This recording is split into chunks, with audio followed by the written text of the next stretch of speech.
Ladies and gentlemen, the path of the unshaken, the man who walks alone. Have you ever truly been alone? Not merely without company, but alone in the silent core of your being, where the noise of others fades, where no name echoes back when you call, where you face yourself, not the version dressed up for applause, but the raw, naked you. That man, that version, is terrifying, but he is also the beginning of something sacred. You see, we spend so much of our lives surrounded not always by people, but by expectations, noise, labels. We wear opinions like garments, needing to be told we're enough, we're doing well, we're worthy. But the man who walks alone no longer needs such garments. He strips them away, and in that nakedness, he discovers power. There's a moment always quiet when he realizes the world no longer moves him. Not because he's indifferent, but because he has seen through it. He does not respond to the chaos. He does not explain himself. He simply walks. And here is the paradox. While most chase comfort in crowds, safety and sameness, the unshaken man finds comfort in stillness. He is not lonely. He is whole, because he knows the deeper one walks into solitude, the closer one gets to the truth. Now, do not misunderstand. This is not a tale of arrogance or superiority. It is a tale of surrender. He surrendered the illusion that someone else would save him. He let go of the dream that life must be understood by others to be meaningful. And in that surrender, he found strength unmovable. The unshaken man is not without fear, but he is not led by it. He feels pain, but he does not become it. He hears noise, but he is not disturbed by it. He walks step by step into the unknown with no map but his own awareness. You may wonder, what's the reward? And the answer may unsettle you. There is no medal, no pause, no finish line, only present, only peace, only a life lived with no need to explain, impress, or belong. But perhaps that is the reward, to no longer be a prisoner of perception, to stand unshaken while others sway with every wind, to walk alone and know that it is enough. If you understand this, not with your mind, but with your being, you too will begin to walk. And when you do, you will not rush. You will not beg to be seen. You will not seek to be heard. You will simply move forward alone, but awake.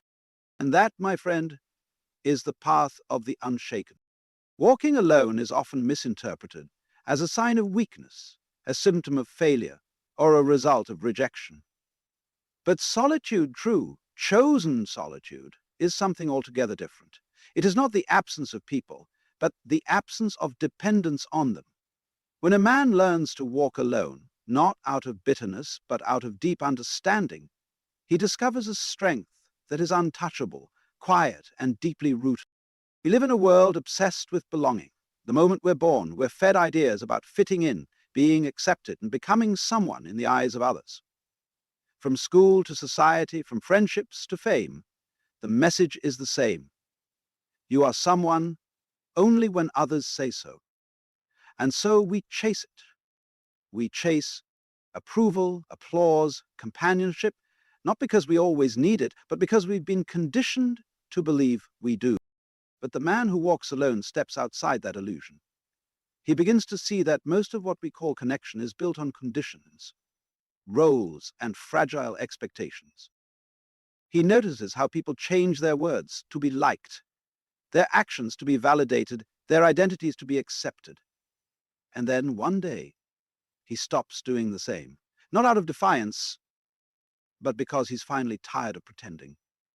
He has no interest in decorating his solitude with forced smiles or shallow conversations. He begins to enjoy the silence, not because he hates people, but because in silence he finds something more real than most voices offer. Solitude becomes his strength because it teaches him who he is without mirrors. No longer does he rely on praise to feel good or company to feel alive. His validation comes not from likes, not from followers, not even from family or friends. It rises from the quiet knowing that he exists fully, even when no one is watching. That kind of power cannot be taken away because it was never borrowed in the first place. In walking alone, he starts to notice things others miss. He sees how easily people lose themselves in trends, in the need to belong, in the fear of being left out. He watches how desperation for connection makes people settle for less than they deserve. And in observing that, he finds peace in his own pace. He doesn't rush. He doesn't chase. He simply walks with a steady step and a clear mind. He isn't trying to be different. He's simply trying to be himself. It's not an easy path. There are nights of doubt. There are moments when the silence feels heavy, when the absence of applause makes you question your worth. But he learns to sit with that discomfort, not escape it. And in that stillness, something remarkable happens. He grows. He begins to enjoy his own company. He starts creating not for attention, but for expression. He starts building not for applause, but for fulfillment. He sees that solitude, far from being empty, is a space rich with potential. When you walk alone, you hear your own voice more clearly, and sometimes you don't like what you hear. But that honesty, however uncomfortable, is what sets you free. You stop outsourcing your truth. You no longer bend your spine to fit into spaces that were never made for you. You become whole, not because someone else completed you, but because you finally stopped breaking yourself for others. To walk alone is to reclaim your life. It is the path where you stop waiting for someone to choose you, and you choose yourself instead. It's where you stop begging for a seat at the table and start building your own. And in doing so, you realize solitude was never the punishment. It was the initiation. In this world of noise and distractions, the man who walks alone finds clarity. In a society that confuses popularity with value, he discovers his worth in stillness. And while others may see him as distant, cold, or detached, he is simply present, more deeply present than most can imagine. He has chosen the harder path, not because he enjoys pain, but because he understands truth. And truth often only whispers when you are finally alone enough to hear it. That is the strength of solitude. That is why the man who walks alone is not broken, he is becoming. The man who walks alone carries something within him that cannot be shaken by storms, doubts, or the shifting opinions of the world. It is not arrogance. It is not detachment. It is stillness. A quiet inner calm that does not tremble when the ground does, that does not panic when everything around him loses its shape. He has cultivated something sacred, the power of inner stillness. Most people confuse calm with comfort. They believe peace comes from having everything under control, money in the bank, people who love them, plans that unfold without interruption. But real stillness is not found in external stability. It is forged in chaos. It emerges in the very heart of uncertainty. The man who walks alone learns this the hard way. He has been through fires that could have turned him bitter, through storms that could have broken his spirit, but he did not resist them. He stood still and let them pass through him. He understood that fighting the storm only gives it power. Surrendering to it reveals its illusion. You see, being unshaken does not mean you feel nothing. It means you are no longer ruled by what you feel. Fear still visits, but it no longer dictates his actions. Pain still lingers, but it no longer owns his voice. He no longer reacts, he responds. And when he does, it is from a place of deep clarity, not confusion. His stillness is not passive, it is powerful. It is not avoidance, it is awareness. The world wants fast reactions, loud responses, immediate answers, but the man who walks alone operates differently. He watches, he listens, he allows silence to speak before he does. And in that space between impulse and action, he finds mastery. He becomes the observer of his own mind, no longer caught in its endless chatter. He no longer believes every thought. He no longer attaches to every emotion. And so the world may roar around him, but inside there is only quiet. Inner stillness is not something he found in a book or was handed by a teacher. It came when everything external failed him, when people left, when plans crumbled, when life said no again and again. In those moments, he had two choices: fall apart or fall inward. He chose the latter. He sank below the noise, beneath the ego, beneath the narrative of the world. And what he discovered there was not emptiness, but space, spaciousness, to see things as they are, not as he wished them to be. This kind of stillness becomes a shield, not by pushing the world away, but by no longer needing it to define him. He does not isolate himself from experience. He simply does not let experience control his identity. He walks through pain without becoming bitter. He faces disappointment without becoming hopeless. And because of that, he becomes a mirror. People see in him what they are not ready to face in themselves. His peace unsettles those who are ruled by their chaos. His silence disturbs those who hide behind noise. But he is not disturbed. He understands now that true power is not found in domination or control, but in presence, being fully here, not running from discomfort, not escaping into fantasy, just being. And in that being, he becomes immovable, not because he refuses to feel, but because he is rooted in something deeper than feeling. The man who walks alone has learned that most battles are not fought outside, but within. He no longer wastes energy fighting the world. He focuses on disciplining his own mind, understanding his own patterns, dissolving his own illusions. And as a result, he becomes unshaken, not because life gets easier, but because he becomes stronger, quieter, clearer. He does not need to prove anything. His life is not a performance. He lives with intention, not for validation, but for alignment. And that alignment is his compass. It guides him through darkness, through uncertainty, through loneliness. It allows him to walk alone without fear, because he is no longer walking without, he is walking within. When storms come, as they always do, he does not pray for them to stop. He closes his eyes. He breathes. He listens. And in the very center of the storm, he finds what most people search their whole lives for: peace. That is not given by the world, and therefore cannot be taken away by it. That is the power of inner stillness. That is the quiet fire of the unshaken man.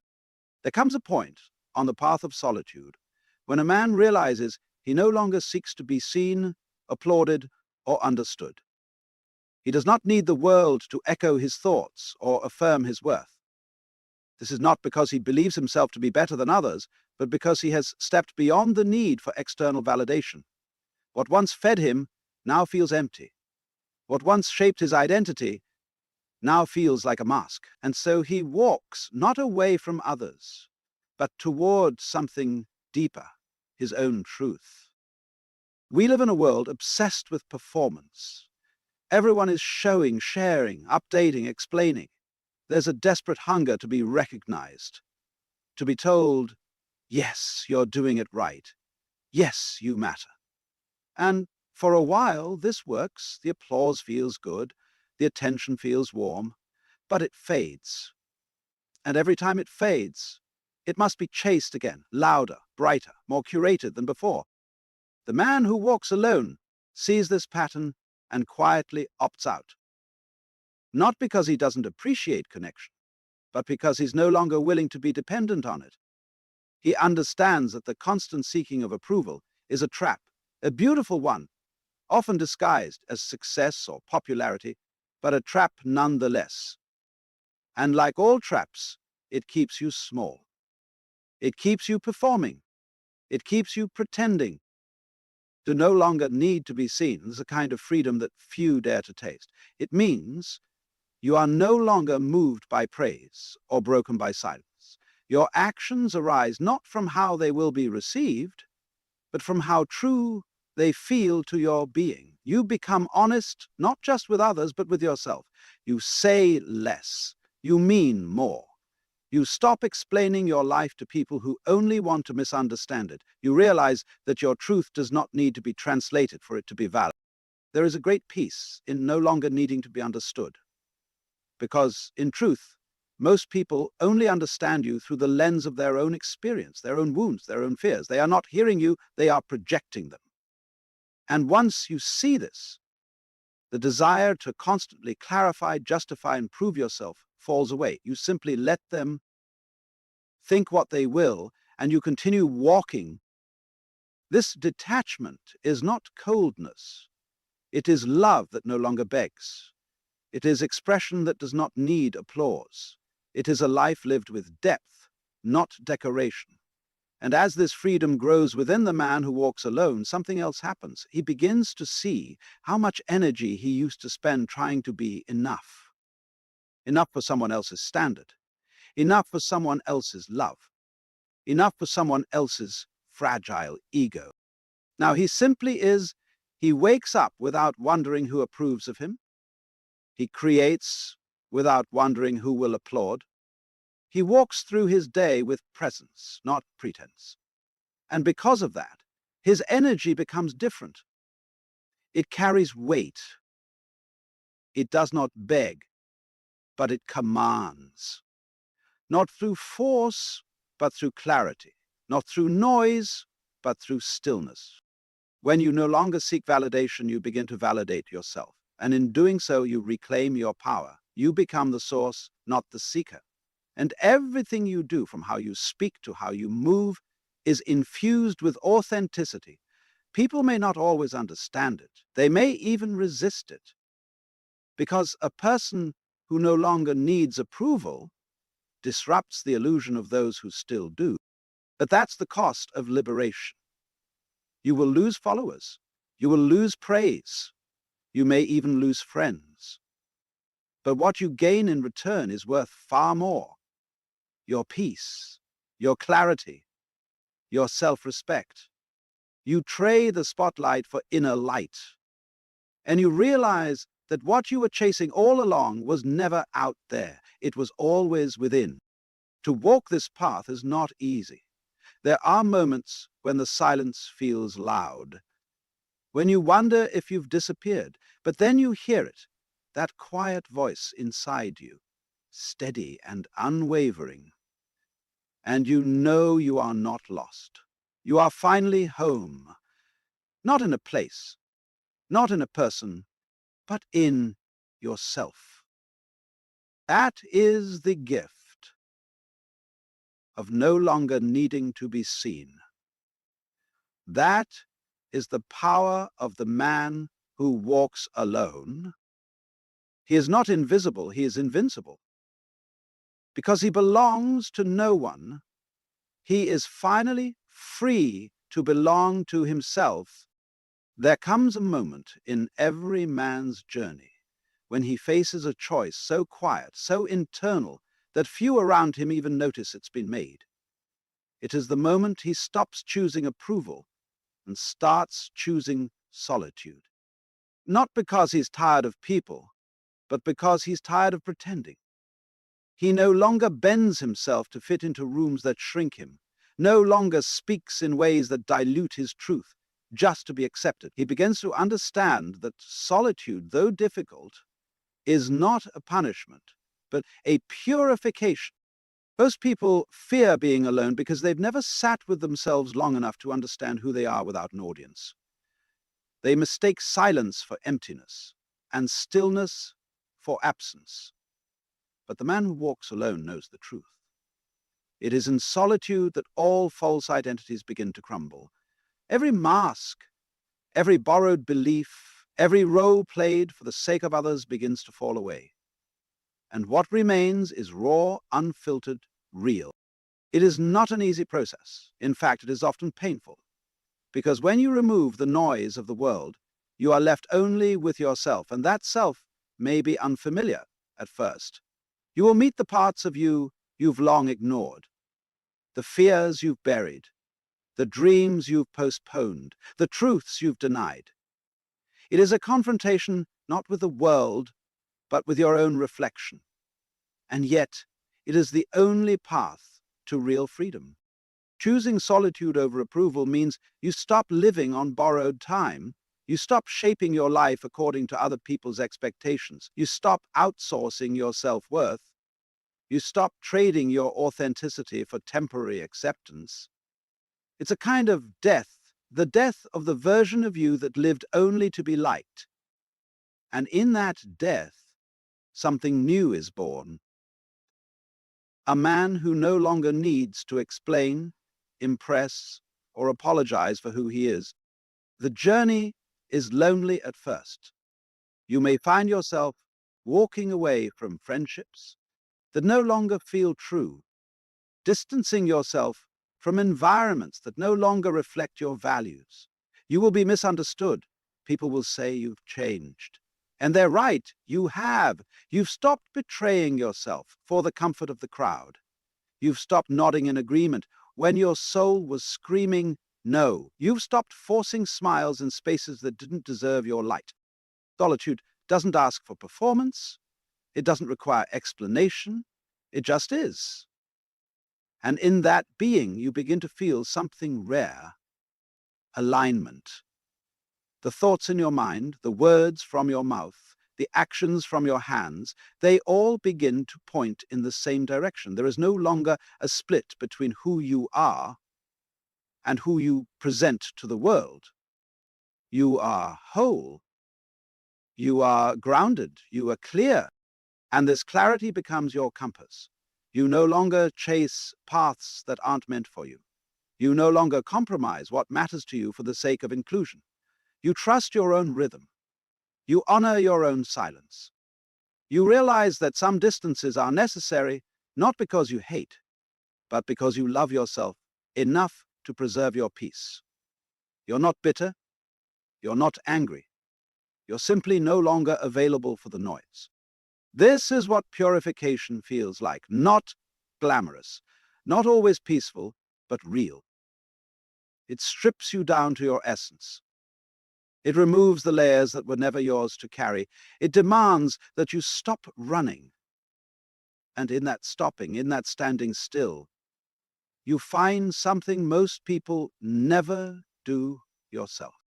The man who chooses solitude over approval begins to attract peace instead of drama, depth instead of distraction, truth instead of pretense. He no longer fits into every space, but he no longer wants to. He doesn't chase being liked. He lives to be honest. And in doing so, he becomes a rare presence, a quiet force, the kind of man whose silence speaks louder than most people's noise. When you see him walking alone, don't pity him. Don't assume he's lost. He is simply on a path fewer choose, a path of integrity, of stillness, of self-respect. And while it may be narrow and steep, it leads somewhere the crowd can never take you. Home. Not a home made of walls, but of truth. A place where you no longer need to seek because you've already arrived. The man who walks alone eventually reaches a place where his presence no longer demands explanation. He does not introduce himself with accomplishments. He does not argue his worth. He does not ask for permission to be what he is. There is no need to shout, no desire to prove. He moves differently now, not with the desperation of someone seeking validation, but with the calm of someone who has found it within. You can feel it before he speaks. There is a silence around him, but it is not empty, it is full. Full of experience, full of awareness, full of a kind of weight that cannot be faked. It is the silence of someone who has spent time alone, not running from life, but understanding it. And in understanding it, he has understood himself. You see, in a world that constantly demands you explain your value, what you do, who you know, what you've achieved, there is something profoundly powerful about the man who simply is. He does not need to fill silence with stories. He does not need to decorate his presence with status.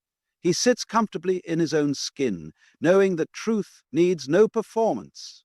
His depth is not loud, but it is unmistakable.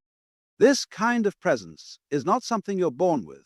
It is forged in fire, in the countless moments when you are overlooked, dismissed, misunderstood, when your voice goes unheard, when your efforts are unseen, and you stop fighting to be noticed. You begin to notice yourself.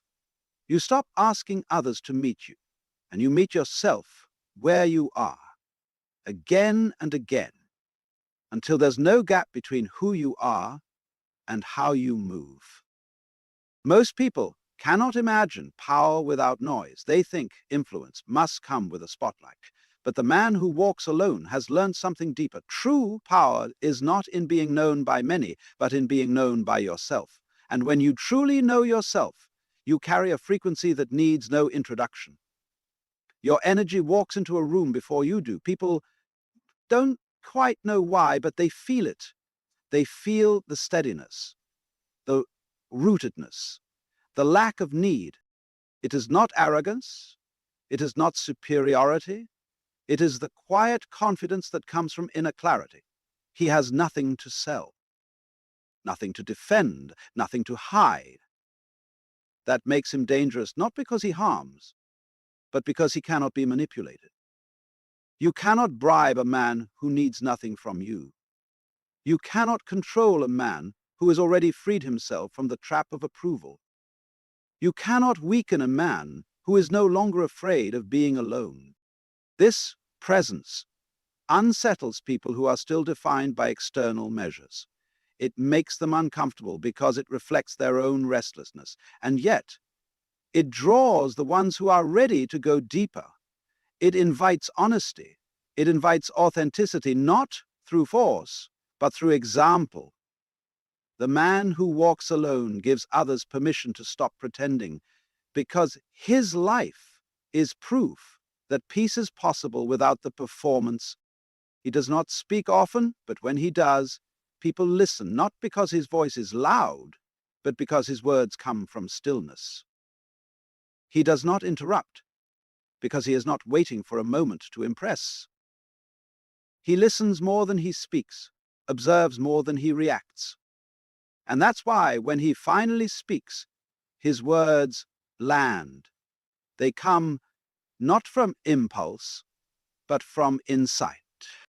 You see, when you stop needing to prove yourself, your life becomes your proof. You no longer chase recognition, you build substance. You no longer seek permission, you embody purpose. You no longer try to be impressive, you become impactful. And the impact is quiet, but deep. It is not measured in applause, but in the way people feel seen in your presence, in the way they drop their masks, if only for a moment, because your stillness reminds them of their own. This is the man who walks alone, not because he rejects the world, but because he no longer needs it to define him. His presence is not loud, but it is unmistakable. He does not explain himself, not because he's hiding something, but because he's finally found something the world can't explain, himself. And in that discovery, he's learned the greatest truth of all. The deepest power is the one that moves in silence, without seeking attention, yet changes everything it touches. The man who walks alone does not fear being misunderstood. He expects it. In fact, he welcomes it, because he knows that those who have never stepped away from the crowd will never understand the courage it takes to do so. Most people see isolation as weakness, as failure, as loneliness. But for him, it is freedom. He does not need to be explained. He does not need to be accepted. He only needs to be true to himself. You see, there's a quiet rebellion in choosing your own path, not the one paved for you by family or society or culture, but the one that rises beneath your feet with each step into the unknown. And when you choose that path, you will lose people, you will lose approval, you will lose certainty. But what you gain in return is something far more rare. Your soul. He knows this. That's why he keeps walking. While others panic in the silence, he breathes it in. While others grasp for belonging, he stands firm in his solitude. Not because he doesn't crave connection, but because he refuses to compromise who he is just to feel less alone. If he is to be understood, let it be by those who see beyond words, beyond roles, beyond surface. If not, let them misunderstand. It costs him nothing anymore. And it's not because he has hardened his heart. On the contrary, it's because he has softened into truth. He no longer lives for the shifting opinions of the world. He no longer needs applause to feel valuable or sympathy to feel seen. He has seen himself. He has sat in the fire of doubt and disappointment and chosen to stay. Chosen not to run, not to beg, not to chase. That choice forged a man that only few can recognize, because most are still running. Being misunderstood is not a burden to him, it is a signpost, a signal that he is no longer operating within the expected framework, that he has stepped out of the script and into something real. And while others may scoff or mock or question his silence, he remains unmoved, because he understands. What they don't understand is not a reflection of his path, but of their limitation. He does not internalize their confusion. He does not carry their projections. He lets them pass, like wind through trees. This man has made peace with being the outsider, not because he enjoys being a part, but because he has discovered that truth often lives on the edge of things, on the edge of conversations, of institutions, of relationships that demand conformity. He does not follow trends. He does not seek status. He does not need to be liked to be alive. And this makes him dangerous, not to others, but to illusions. He pierces through falsehood simply by being himself. There is a sacredness in that, in being willing to walk alone even when the path is dark, in being willing to be doubted, dismissed, even ridiculed, because you trust something deeper than approval. Most people cannot carry that. They want to be understood, immediately accepted, instantly, celebrated quickly. But he knows that the truest parts of a man are rarely recognized by the world. They are too still, too deep, too real. Misunderstanding becomes his companion, not his curse. It follows him like a shadow, not as something to fight, but as something to honor, because it means he is no longer trying to be digestible, no longer editing himself to fit into someone else's idea of who he should be. He has let go of the need to be decoded. He has become whole in his own language. It is a powerful thing to live without needing to be understood. It liberates you from the emotional chains that keep so many enslaved to the crowd. You stop needing to argue. You stop needing to be seen. You start living from a deeper source, a source that flows quietly but endlessly. And when people finally begin to understand, When they finally see what he stood for all along, it no longer matters because he never needed it. That's the paradox of the man who walks alone. The world misunderstands him at first and then admires him when it's too late. But he does not wait for that recognition. He does not live for that moment. He walks now in silence, in strength, in truth. Misunderstood, yes, but never lost. Never afraid, never broken. Because the man who can walk alone, misunderstood, is the man who has nothing left to lose and everything left to become. The man who walks alone walks not in sadness, nor in pride, but in clarity. He has shed the illusions that once kept him chained to approval, applause, and belonging. He no longer fears solitude, for he has found his voice in the silence.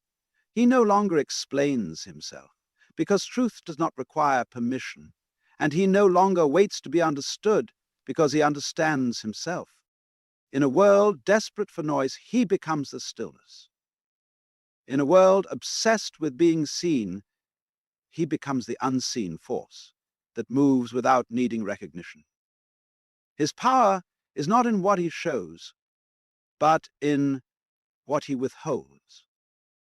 Not in what he gains, but in what he walks away from. He does not follow the path, he becomes the path. And that is the essence of the unshaken man. Alone, yes, but never lonely. Misunderstood, yes, but never lost. He is the one who walks into the unknown without fear, because he knows that everything he needs is already within him. He does not seek the world to complete him. He walks because he is already whole. If you see him, you may not understand him, but if you feel him, you will remember him. Because the man who walks alone leaves no footprints to follow, only a presence that lingers long after he is gone. All beings are manifestations of the profound reality that underpins the cosmos. If this is true, there are no mistakes in the world. You see, life as most people conceive it is a kind of jumble, a confusion of events with no rhyme or reason. But if you look just a little deeper, not with the eyes that analyze, but with the eyes that wonder, you begin to see that it's not chaos at all. It's rhythm. It's dance. Now, when people talk about synchronicity, they often think of it as some sort of magical interference, a wink from the universe, perhaps, or a sign that they are on the right path. But what if we stopped thinking of the universe as something other than ourselves, sending us messages like little cosmic telegrams? What if instead the universe is what you are doing? Just as the pattern on the foam of a wave isn't separate from the sea, that strange encounter, the number repeating on the clock, the book that falls off the shelf at the exact moment you needed to read it, these are not interruptions in the flow. They are the flow. And they whisper not because they are trying to trick you, but because the universe doesn't shout, it hums. It murmurs in patterns, and if you are quiet enough, not anxious, not hunting, just aware, then you begin to notice that everything is in tune. Even the seemingly discordant notes are part of the music. Now we have been taught, oh so meticulously, that the world is built from bits and pieces, from atoms bouncing around in an indifferent void, and that life is essentially accidental. You, a curious splash of molecules with a name and a mortgage, somehow tumbling through a meaningless cosmos. But that view, you see, is only one way of looking. It's like focusing on the bricks of a cathedral and forgetting entirely the shape of the arch. And life isn't made of bricks, it's woven. Like a spider web, like the folds of a rose, like the rising and falling of your breath. When something unusual happens, a glance that lingers, a phrase repeated by strangers, a door that opens the moment you thought of it, the rational mind jumps to dismiss it. Just coincidence, it says. But that's like watching a magician and calling it sleight of hand. You've missed the point. The marvel is not in proving it. The marvel is in witnessing it. Because the more you try to explain away the dance, the more the music fades. But if you can sit, just sit, and see it not as random, not as planned, but as alive, then you realize something extraordinary. You were never outside it at all. You are not a spectator of the world. You are the world watching itself move. Now, as children, before anyone taught us the proper names of things, before we were told what was real and what was nonsense, we were in touch with something quite marvelous. We felt the weather in our bones. We could hear silence speaking. And we didn't need a reason to dance. We were the dance. You remember, don't you? That feeling that something was about to happen, not in the anxious way we adults often expect disaster, but in that wide-eyed, belly-deep, tingling anticipation that life itself was about to reveal a secret. And sometimes it did. A bird would land just beside you, a stranger would smile just as you were thinking, a sad thought. And it felt in those moments as if the world knew you. But slowly, slowly that sense was shamed out of us. We were told, stop daydreaming, be practical, grow up. And so we did.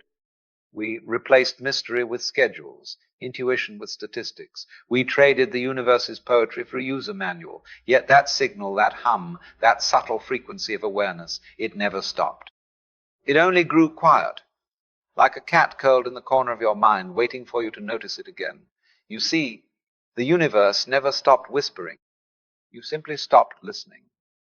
Now here's the funny thing. The moment you begin to notice these oddities, these little alignments, these improbable echoes, you realize they've always been happening. You just weren't tuned to the right channel. It's not that the world has changed. You have changed. And when your perception shifts, when the veil lifts just a little, what once looked like random noise becomes music. Not composed music, not orderly and neat, but jazz, cosmic jazz. A kind of improvisational play between you and everything that exists. And in that moment, you stop being a victim of chance, or a puppet dangling from strings you don't understand. You become a partner in a dance too vast and beautiful to control, but not too vast to enjoy. Now, don't mistake this for fatalism. I'm not saying everything is predestined, like clockwork ticking away behind the scenes. No, the universe is far too cheeky for that. It's playful, not programmed. And its patterns are not strict laws, but more like tendencies, probabilities, nudges. But what you begin to feel, and it's a feeling more than a thought, is that everything belongs. The pain, the joy, the delays, the chance encounters, none of it is spare. None of it is wasted. When synchronicity happens, people often ask, what does it mean? As if a synchronicity were some coded message you've got to solve, like a crossword from the sky. But it's not like that. It's not a message to you. It is you. You see, every so often, something rather curious happens. You think of someone and they call. You wonder about a question, and the answer shows up not through effort, but as if life itself responded. Now, this isn't you pushing buttons on the world. It's more like the world is dancing with you. For just a moment, the boundary between you and everything else disappears, and you see the thought in your head and the event in the world are not two things. They are one movement, like your shadow and your body moving together. And when you notice that, well, all you can really do is smile. Now, of course, science in its very polite way tries to brush all this aside. It's just your brain looking for patterns, neural pathways, nothing special. But saying that is like trying to explain music by measuring sound waves, or telling someone that falling in love is simply hormones firing in the bloodstream. Technically true, but entirely missing the point, because the point isn't whether a thing can be dissected. The point is, how does it feel? When a synchronicity happens, you feel something like a soft electricity, or a gentle nudge from behind the curtain. It makes your hair stand up. You feel noticed, as if life, for just a second, turned and looked directly at you. And that is not something science can put in a jar. It doesn't belong in a lab. It belongs here, in your breath, your skin, your awareness. So don't argue with it. Don't try to prove it or even to understand it. Just let it be. Let it play its tune and pass by like wind through trees. Because the truth is not in the answer. The truth is in the experience. And when you stop trying to control it or explain it or hold on to it, it begins to show itself more and more. And all you have to do is listen. If you sit quietly, really quietly, and just watch, you'll begin to notice that everything in the universe moves in patterns, in rhythm. The waves crash and recede. The moon grows full, then disappears. Your breath rises and falls. Even your thoughts come and go like birds flying across the sky. Never quite still, but never truly random either. Now, once you see this, you begin to understand something quite marvelous. That synchronicities, these little moments where the inside and the outside seem to match, are not strange at all. They are part of the rhythm, part of the song. You wouldn't be surprised to hear a drum beat fall in time with a melody. You'd say, ah, yes, that fits. So why are we surprised when life does the same thing? When you think of someone and they suddenly call, when a word shows up in your dream and then again on a billboard, when an answer arrives before you even knew what the question was, this is not magic. It's music. But the moment you try to grab it, to bottle it, to make it happen again, it slips away, like trying to hold a breeze in your hand. You see, it's not here to be used. It's here to be enjoyed. So don't hunt synchronicities like trophies. Don't demand they show up on command. Let them arrive as guests uninvited, unexpected, and welcome. And now we come to a curious question. Who is sending these signs? Who's behind all this? We tend to imagine some vast intelligence out there watching us, nudging us, giving us little clues. But that's a bit like your eye trying to see itself, or your hand trying to grasp itself. Because what we call the universe isn't something separate from you. It's not a machine you live inside of. It's what you are doing, just as much as blinking or breathing. So if a message appears, who sent it? You did. Only not the you who worries about bills and plans tomorrow's lunch. A deeper you. The you that was never born and never dies. The you that has always been here, watching the play unfold, laughing softly at the drama. So when you see a sign, a pattern, a wink from the cosmos, don't ask, what does this mean? Ask instead, what part of me already knew this? Because you are not the recipient of the message, you are the message. And that changes everything. When you begin to feel that life has meaning, that things are connected, and that you are not drifting alone in a sea of randomness, well, it begins to appear that way. Not because you forced it, but because something inside you became quiet enough to notice. It's not that the world changed. The sky didn't rearrange its stars just for you. But your eyes cleared. You saw what was always there, a pattern not drawn by logic, but by rhythm. And so, the more open you are to meaning, the more it begins to show itself. Not in loud, dramatic events, but in gentle ripples, soft echoes. The stranger who says the thing you needed to hear. The object found at just the right time. The word that returns to you again and again, like a tide. These are not accidents. They are invitations. The universe leaning in close and saying, are you listening now? And it sees not just people and places, but meaning woven between them, like threads in a tapestry. Like waves on a sea that were never really separate to begin with. You may wonder, if all this is true, why don't more people notice it? Ah, well, it's a bit like watching a sunset while checking your watch. You can be looking at something and completely miss it. Many people are trying so hard to find meaning that they rush right past it. They analyze, dissect, seek signs with clenched fists and furrowed brows. But synchronicity isn't caught by force, it's noticed by ease. To see it, you don't strain. You soften. You allow. Like the way you remember something the moment you stop trying to remember it. Or how inspiration strikes when you're in the shower, not when you're sitting at the desk sweating over a blank page.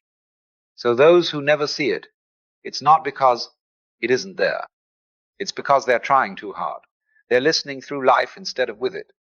And the universe, being the gentle artist it is, will not shout over the noise. It waits. It waits for the moment you become still enough to hear the music that's been playing all along. Now, when a sign comes, a whisper, a symbol, a moment that feels like more than chance, the mind will often interrupt. Wait, it says, prove it. Show me more. Give me certainty.